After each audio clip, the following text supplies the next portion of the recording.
कोकणातील प्रत्येक अपडेट जाणून घेण्यासाठी आजच माझे कोकणच्या सोशल मीडिया प्लॅटफॉर्मला लाईक, फॉलो आणि सबस्क्राईब करा. नमस्कार, मी प्रणाली भोसले. माझे कोकणच्या बातमीपत्रात आपल्या सर्वांचं मनपूर्वक स्वागत करते. बातमीपत्राला सुरुवात करण्याआधी पाहूयात हेडलाईन्स. दापोली नगराध्यक्षा ममता मोरेंच्या विरोधात अविश्वास ठराव मंजूर. नगराध्यक्ष ममता मोरे यांचा ठरावाला विरोध.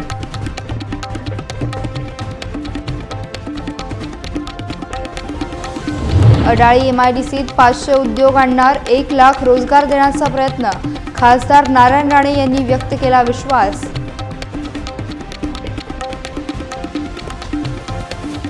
पनवेल उरणमध्ये भाजपची ताकद वाढणार. शेतकरी कामगार पक्षाचे नेते जय म्हात्रेंसह 15 नगरसेवक करणार भाजपात पक्षप्रवेश.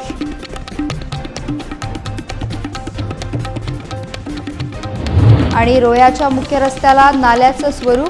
रोहेकरांच्या प्रश्नासाठी मुख्याधिकारी रस्त्यावर उतरणार का? नागरिकांकडून उपस्थित केला जातोय प्रश्न.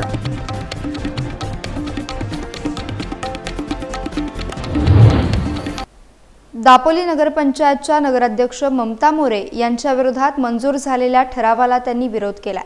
रत्नागिरी जिल्ह्यातील दापोली नगरपंचायतचा ठराव हा 16-1 असा मंजूर झालाय.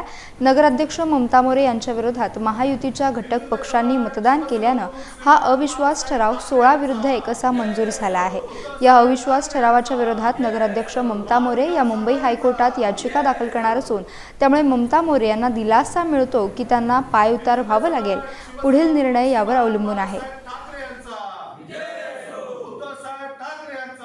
माननीय जिल्हाधिकारी यांच्या आदेशानुसार माननीय उपविभागीय अधिकारी श्री सूर्यवंशी साहेब यांच्या अध्यक्षतेखाली अविश्वास प्रस्ताव मांडणे, त्यावर चर्चा करून मतदान घेणे याकरता ही सभा बोलवण्यात आली आहे. खरं तर आजच्या सभेत अविश्वास प्रस्ताव मांडण्यातच आला नाही. त्यामुळे खरं तर हा प्रस्तावच बेकायदेशीर असून त्याविरुद्ध मी HCBNO 10-25-08-42-025 या केस नंबरने न्यायालयीन लढाई सुरू केली आहे. कारण मी माननीय शिवसेना प्रमुख स्वर्गीय बाळासाहेब ठाकरेंची लढाऊ शिवसैनिक आहे. माझ्या काही सहकार्यांनी जसा भ्याडपणा केला तसा मी करणार नाही आणि म्हणूनच ठामपणे या ठिकाणी मी माझी बाजू मांडणार आहे. मुळात या 14 नगरसेवकांनी दाखल केलेला एक अविश्वास प्रस्ताव शासनाकडे पाठवलेला आहे. त्यामुळे त्यावेळी आपण जी कारणे दिली होती ती अत्यंत तकलादू आणि निखालस खोडसाळपणाची होती.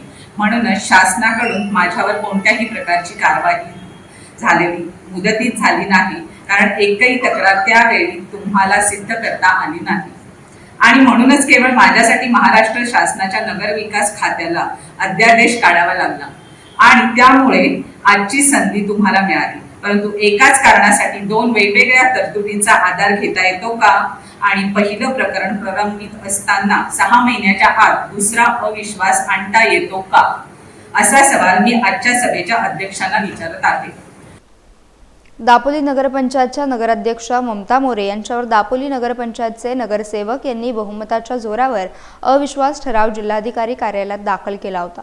रत्नागिरी जिल्हा कार्यालयाकडून प्राधिकृत केलेले दापोलीचे उपविभागीय अधिकारी यांच्या पीठासन अधिकारात दापोली नगरपंचायतचे मुख्य कार्यकारी अधिकारी यांच्या दालनात अविश्वास संदर्भातील नगरसेवकांची बैठक पार पडली. त्यात नगराध्यक्ष ममता मोरे यांच्यावर अविश्वासाचा ठराव पारित करण्यात आला. याबाबत शिवसेना उद्धव बाळासाहेब ठाकरे पक्षाचे दापोली तालुका प्रमुख ऋषिकेश गुजर यांनी शिवसेना तालुका संपर्क कार्यालयात पत्रकारांशी वार्तालाप केला. यावेळी तालुका सचिव नरेंद्र करमरकर, शहर प्रमुख आणि नगरसेवक संदीप चव्हाण, उपतालुका प्रमुख सुभाष घडवले, उपशहर प्रमुख विक्रांत गवळी आदी शिवसेना पदाधिकारी उपस्थित होते.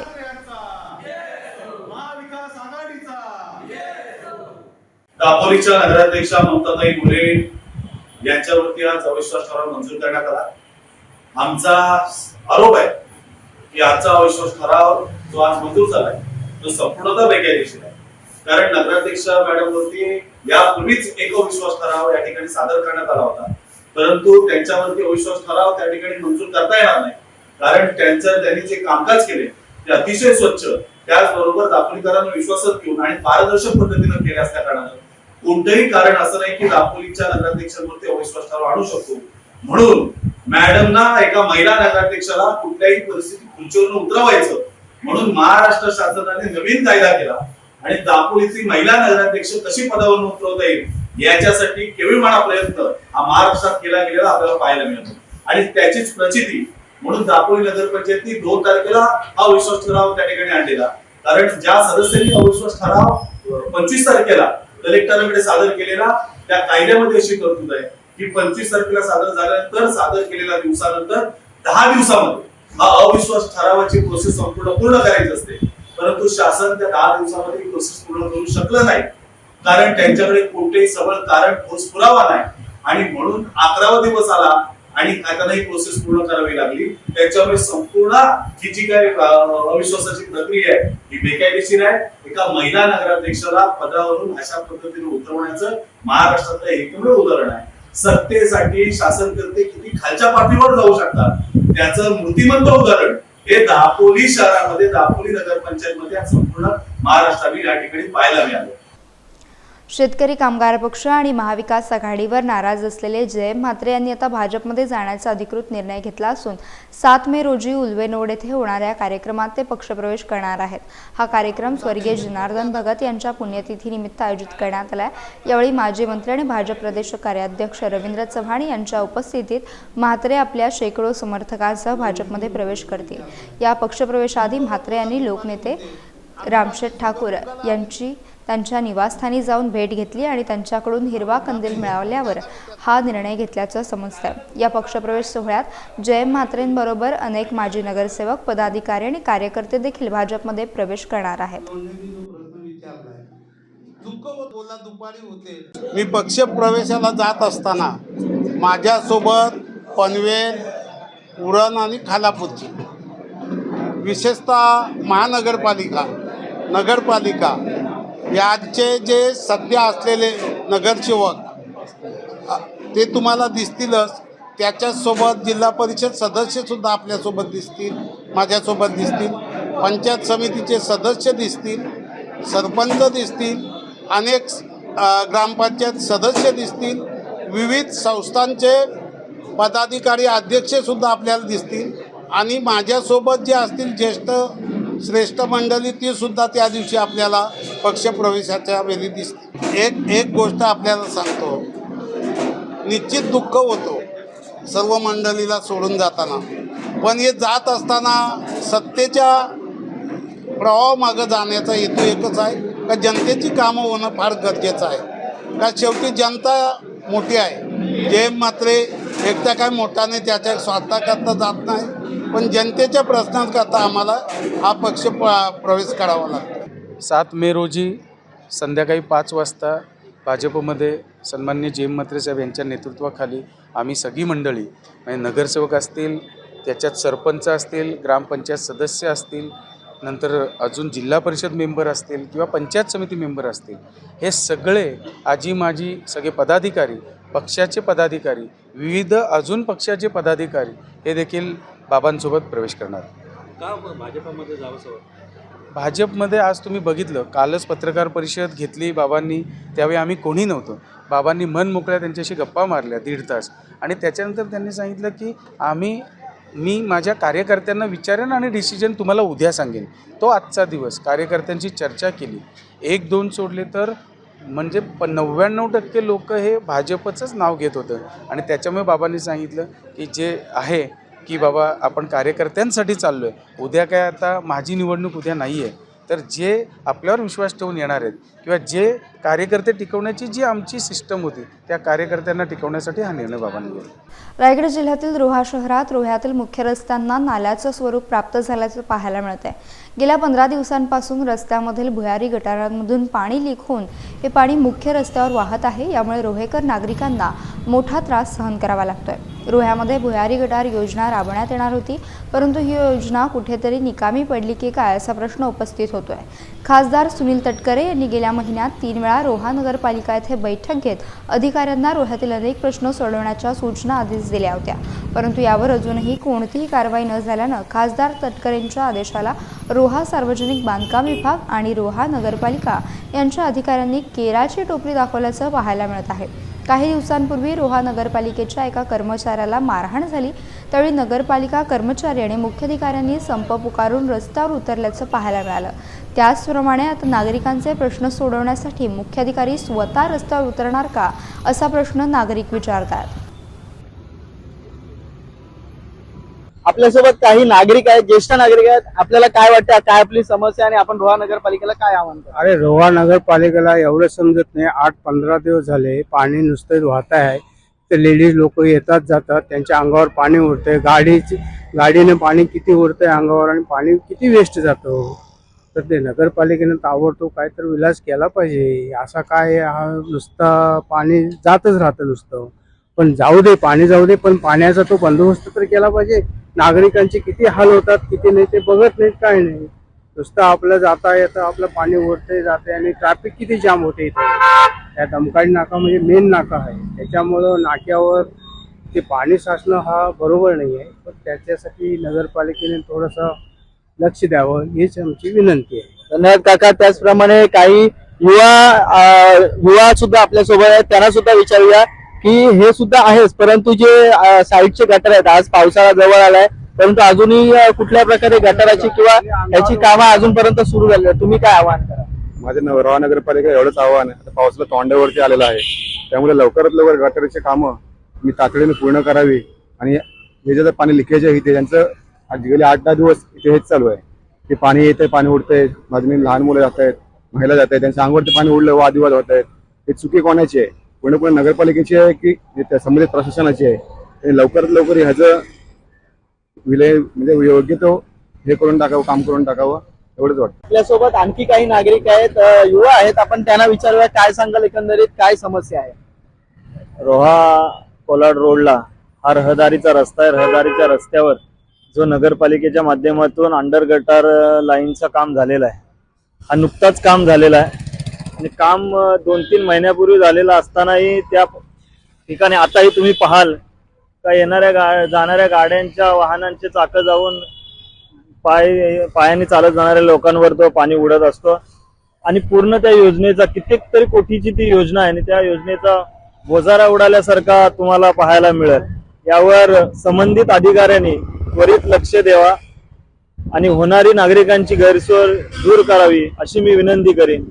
आणि जर त्या अधिकाऱ्यांनी ऐकलंच नाही तर त्यांना विनंती वजा इशारा पण आम्ही देऊ इच्छितो आणि याचे परिणाम त्यांना कायदेशीररित्या भोगावे लागतील। पण रोह्याच्या मुख्य रस्त्यावर आहोत, दमखाडी नाका इथे आपण पाहू शकतो। रोह्याच्या मुख्य रस्त्याला हे कुठेतरी नाल्याचं स्वरूप आलेलं आहे। गेल्या वर्षी सुमारे 50 कोटीहून अधिक रक्कम खर्च करून हे भुयारी गटार ही योजना राबवली गेली। रोह्यातील सांडपाणी हे वाहून नेण्याचं काम हे करते, परंतु हे सांडपाणी कुठेही पुढे न जाता रस्त्यावर येऊन रोह्यातील नागरिकांना संतप्त त्रास सहन करायला लागत आहे। गेल्या महिन्यातच खासदार सुनील तटकरे यांनी रोह्यामध्ये 3 वेळा बैठक घेऊन अधिकाऱ्यांना चांगलेच झापले आणि रोह्यातील मुख्य रस्त्याच्या साईडची गटार असतील अथवा स्ट्रीट लाईट असतील आणि ह्या जे छोटी मोठी कामं राहिलेली असतील ह्याच्यावर गांभीर्याने लक्ष देऊन त्वरित कारवाई करायला सांगितली होती, परंतु अद्यापही कोणतीही कारवाई झालेली नाही। एकंदरीत असे दिसत आहे की खासदारांच्या आदेशाला अधिकाऱ्यांनी केराची टोपली दाखवलेली आहे। काही दिवसांपूर्वी नगरपालिकेच्या काही कर्मचारीला मारहाण झालेली समजण्यात आली, त्यावेळेला नगरपालिका आणि संपूर्ण मुख्य अधिकारी सहकर्मचारी हे रस्त्यावर उतरले होते, परंतु नागरिकांच्या या गंभीर समस्येकडे नगरपालिकेचं आणि मुख्य अधिकाऱ्यांचं लक्ष नाही का हे सुद्धा दिसत आहे। आता तरी मुख्य अधिकारी आणि नगरपालिकेचे कर्मचारी PWDचे कर्मचारी ह्याच्याकडे गांभीर्याने लक्ष देऊन नागरिकांची समस्या सोडवणार का हे पाहणं गरजेचं ठरणार आहे। कॅमेरा पर्सन सोम जाधवसह मी दीप पाडेकर, रोहा, रायगड। 12वीचा निकाल जाहीर झाला असून लांजा येथील न्यू इंग्लिश स्कूल आणि तुपू शेट्टे कनिष्ठ महाविद्यालयाचा एकूण निकाल 96.34% लागला असून महाविद्यालयात प्रथम येण्याचा बहुमान वाणिज्य शाखेची वैष्णवी गुरव हिनं पटकावला आहे। न्यू इंग्लिश स्कूल व तुपू शेट्टे कनिष्ठ महाविद्यालयातून 574 विद्यार्थी 12वीच्या परीक्षेत प्रविष्ट झाले होते, त्यामधून 553 विद्यार्थी उत्तीर्ण झाले असून महाविद्यालयाचा एकूण निकाल 96.34% इतका लागला आहे। महाविद्यालयातून वाणिज्य शाखेतील निर्झरा नागेश झेपणे हिने 91.33% गुण मिळवून द्वितीय, तर सुप्रिया सूर्यकांत घेवडे हिने 90.83% गुण मिळवून तृतीय क्रमांक पटकावला, तर विज्ञान शाखेतून प्रथम शुभम दळवी याने 87.67%, तर द्वितीय समुख पत्की याने 80.83% गुण मिळवले आहेत. तसेच सिद्धी रामबाडे हिने 75% मार्क घेत तृतीय क्रमांक पटकावला आहे. कला शाखेतून प्रथम संदीप तिखे याने 87.33% पटकावले असून दुसरा क्रमांक सुहानी कोठारी हिने 82.33%, तर तन्वी हरमले हिने 76% गुण मिळवत तृतीय क्रमांक पटकावला आहे. वाणिज्य शाखेतील विद्यार्थ्यांनी महाविद्यालयातून अनुक्रमे 3 क्रमांक पटकावले असून सर्व उत्तीर्ण विद्यार्थ्यांचे अभिनंदन करण्यात येत आहे.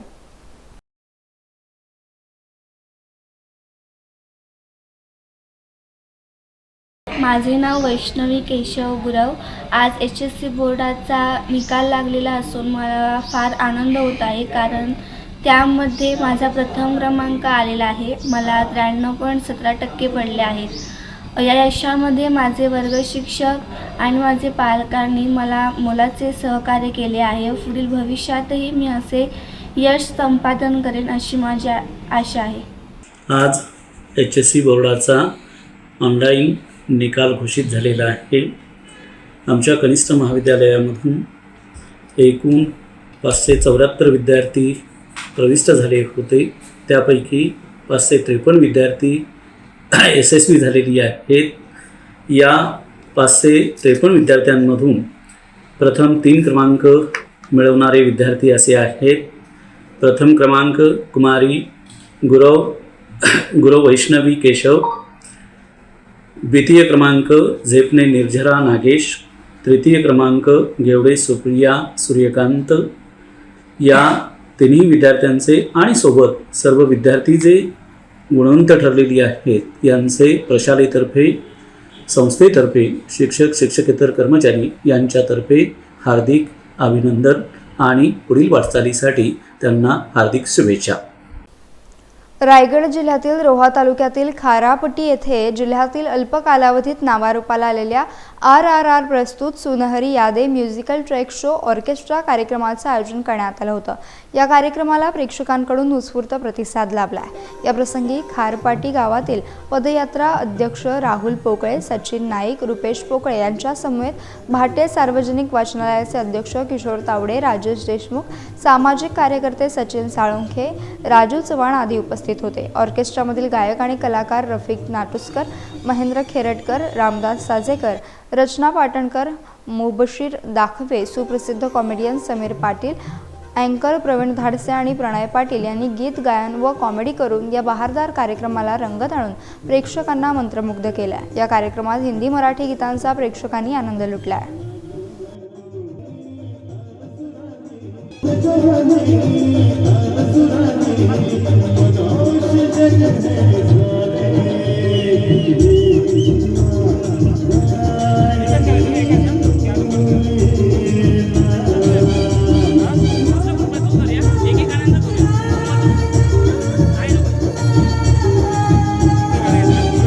उन्हाळ्याच्या सुट्टीत महाडमधल्या मुलांना ओढ लागते ती पुस्तक बागेची. पुस्तक वाचण्याबरोबरच निसर्ग भ्रमंती, संवाद, नाट्य, कलागुणांना वाव विकास देणारी पुस्तक बाग आज अनेक मुलांना घडवत आहे. गेली 30 वर्ष पुस्तक बाग हा उपक्रम रंगसुगंध संस्था महाडमधील मुरा करवा वाचनालयाच्या सहकार्यानं राबवत आहे. पुस्तक बाग हा उपक्रम आता 30व्या वर्षात पदार्पण करीत आहे. इथे शेकडो मुलं येतात. कोणतीही फी नाही, शिस्तीचा बडगा नाही, मास्तर नाहीत आणि मास्तरांची छडीही नाही. पण इथे लहान मुलांना लागते स्वयंशिस्त. सकाळी निसर्ग भ्रमंती, दुपारी नाट्य, पथनाट्य आणि नृत्याचे प्रात्यक्षिके, सायंकाळी एखाद्या व्यक्तीची ओळख आणि मार्गदर्शन, प्रश्नोत्तरे, चर्चा आणि पुस्तक वाचनाचा छंद या मुलांना लागलाय. पुस्तक बागेला 30 वर्ष झालेली आहेत आणि आमच्या सर्वात लाडके काका म्हणजे सुधीर काका यांनी हा उपक्रम काढलेला होता. याच्यामुळे अनेक मुलं घडलेली आहेत आणि तसेच खूप काही कार्यक्रम असे लाटीकाठीसाठी काही मुलं शाळेपेक्षा लवकर उठून इथे लाटीकाठी शिकायला येतात. तसेच सुधीर काकाने पहिल्यांदा आपल्या इथे आकाशाचं जे ताऱ्यांचं असतं ते महत्त्व सांगण्यासाठी एक कार्यक्रम ठेवला होता. त्याच्यामध्ये पण मुलांनी खूप शिक्षण घेतलेले आहे आणि मला खूप आनंद वाटतो की एवढ्या वर्षांनी इथे एकदा मूल आलं की ते मूल दरवर्षी सुट्टीची वाट पाहत असतं. इथे समाजातील विविध प्रश्नांवर कसं बोललं पाहिजे, चार चौघात कसं वागलं पाहिजे याचा कळत नकळत मुलांवर परिणाम होताना दिसतोय. अनेक प्रकारचे शिक्षण घेण्यासाठी कितीतरी विद्यापीठं आहेत, पण समाजभान शिकवण्याबरोबरच एक सुसंस्कृत पिढी देखील या पुस्तक बागेत घडवली जाते. इथले दादा दीदी खूप आम्हाला शिस्त लावतात, शिकवतात. इथे वाचायला खूप पुस्तकं ठेवलेली आहेत. इथे आम्ही खूप एन्जॉय करतो. आणि इथे फक्त वाचायला पुस्तकच नाही तर फक्त वाचनच नाही तर आम्हाला इथे खूप शिस्त लावली जाते, रॅली काढली जाते. प्लास्टिक पिशव्यांचं प्रदूषण होऊ नये म्हणून आम्ही इथे कागदी पिशव्या बनवून रॅली काढतो, त्या सगळीकडे देतो. इथे आम्हाला शिस्त लावली जाते. आणि मेन म्हणजे आम्ही इथे वर्षभर एप्रिल महिन्याची वाट बघत असतो कधी पुस्तक बाग चालू होते. आणि माझं असं म्हणणं आहे की तुम्ही मोबाईल सोडून पुस्तक बागेत या, वाचा. मोबाईलचा वेळ लावण्यापेक्षा वाचायचा वेळ लावा. 3 वर्षापासून पुस्तक बागेत येत आहे. मी पुस्तक बागेत आल्यानंतर घरचं सगळं विसरून जाते आणि माझ्या मित्रमैत्रिणींबरोबर मी खेळताना मी खूप एन्जॉय करते. गेली 30 वर्ष पुस्तक बागेत हजारो मुलांवर संस्कार करणारे महाडमधील नाट्यकलावंत सुधीर शेठ हे आजही नेटानं या मुलांबरोबर रमत आहेत. त्यांच्या या उपक्रमात पालक देखील सहभागी होतात आणि आपल्या मुलांना या पुस्तक बागेत घडण्यासाठी पाठवतात. माझी मुलं आज 2-3 वर्ष झाले पुस्तक बागेमध्ये येत आहेत. पुस्तक बागेमध्ये आमच्या मुलांना खूप चांगल्या ॲक्टिव्हिटीज शिकवल्या जातात. मुलांची रॅली, फोनोग्राफी असं सगळं वेगवेगळ्या मुलांकडून घेतलं जातं. त्यामुळे मुलांचं लक्ष डायव्हर्ट होतंय मोबाईलकडून, कारण मोबाईलचं दुष्परिणाम भरपूर असल्यामुळे मुलांना ह्या गोष्टींची जरा सवय कमी होते. मोबाईलची सुट्टीमुळे मुलं जास्त अट्रॅक्ट होतात मोबाईलमध्ये, तर ते होत नाही आहेत मुलं. त्यामुळे त्यांचं लक्ष चांगलं पुस्तकबागेमध्ये चांगलं आणि वेगवेगळ्या ॲक्टिव्हिटीज घेतल्या जातात. पिशव्या बनवणं, प्लास्टिकचा दुरुपयोग हे सगळं त्याच्यात चांगलं शिकवलं जातं. प्रेक्षकांना काय सांग की तुम्ही पण तुमच्या मुलांना पुस्तकबागेमध्ये पाठवा, त्यामुळे मुलांचं चांगली इम्प्रूव्हमेंट होतीये. बाकी अदर ॲक्टिव्हिटीज पण ते घेतले जातात सगळ्या, त्यामुळे चांगलं आहे पुस्तकबाग हे तुमच्यासाठी सगळं. आणि अशा तऱ्हेचा वाचनाची चळवळ चालवणारा हा महाराष्ट्रातला एकमेव उपक्रम आहे.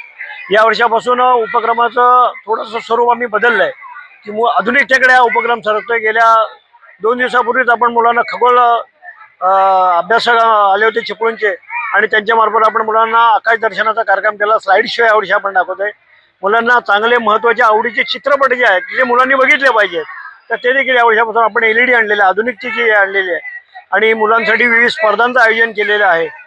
आणि आतापासून मुलांची आता विविध स्पर्धांची प्रॅक्टिस चालू होणार आहे. त्यामध्ये निबंध आहे, वक्तृत्व आहे, समारोपाची तयारी चालू आहे. त्याच्यामध्ये मुलं खूप छान नृत्य करतात आणि मला असं वाटतं मुलांचा आनंद द्विगुणित करणारी पुस्तकबाग आहे.